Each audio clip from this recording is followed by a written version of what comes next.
बखत बेरा जो न जाने भाई बखत बेरा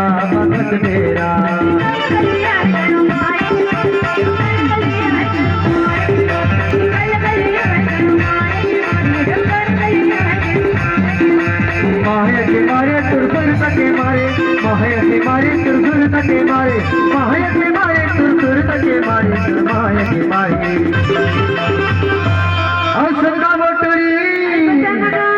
तभी कहा हमें दीपावली के त्योहार हाँ लगे है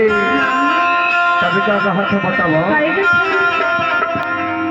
दीपावली के पटाखा समझ के फोड़ दिहूँगा और दीपावली के पटाखा समझ के फोड़ दिहूँगा